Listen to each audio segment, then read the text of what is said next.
മക്കളില്ല, ചികിത്സിക്കണം. എന്താണ് ആധുനിക ടെക്നോളജി, എന്തൊക്കെ സംവിധാനങ്ങളുണ്ട്. മക്കളില്ലാത്തൊരു ഭാര്യയ്ക്ക്, മക്കളില്ലാത്തൊരു ഭർത്താവിന് എന്തൊക്കെ ടെക്നോളജി, സയന്റിഫിക്കലി എന്തൊക്കെ മരുന്നുകളുണ്ട്, എന്തൊക്കെ ട്രീറ്റ്മെന്റുകളുണ്ട്, എന്തൊക്കെ പരീക്ഷണങ്ങളുണ്ട്. ആ പരീക്ഷണത്തിന്റെ ഏതറ്റം വരെ പോകാനും ആ ഭാര്യയും ഭർത്താവും തയ്യാറാവണം. കാരണം പരിശുദ്ധ ഇസ്ലാമിലെ കല്യാണം എന്ന് പറയുന്നത് മക്കളുണ്ടാവലാണ്. പ്രിയപ്പെട്ടവരെ, പരിശുദ്ധ ഇസ്ലാമിൽ കല്യാണം എന്ന് പറയുന്നത് മക്കളുണ്ടാവലാണ്. അള്ളാഹുവിന്റെ ഹബീബായ നബി തങ്ങൾ എങ്ങനെയാ പറഞ്ഞത്? തസവ്വജുൽ വദൂദൽ വലൂദ്, പ്രസവിക്കുന്ന ഭാര്യമാരെ നിങ്ങൾ കല്യാണം കഴിക്കണമെന്ന് ശഫീഉനാ റസൂലുള്ളാഹ്. അതിന്റെ അർത്ഥം തന്നെ മക്കളുണ്ടാവണമെന്നാണ്.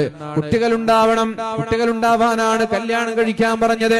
സന്താന പരമ്പരയുണ്ടാവണം. വ്യഭിചാരം നിഷിദ്ധമാവുന്നതിന്റെ പ്രധാനപ്പെട്ട ഒരു കാരണം അതിന് മക്കളുണ്ടാവൂല എന്നുള്ളതാണ്. വ്യഭിചാരത്തിലൂടെ മക്കളുണ്ടാവാനുള്ള സാധ്യത കുറവാണ്. ഇനി മക്കളുണ്ടായാൽ തന്നെ ഉപ്പയേതെന്നറിയാത്ത മക്കളാ ഉണ്ടാവുക, അവിഹിത ജാരസന്തതികളാ ഉണ്ടാവുക. അവർ സമൂഹത്തിന്റെ ബാധ്യതയായിട്ടാ മാറുക.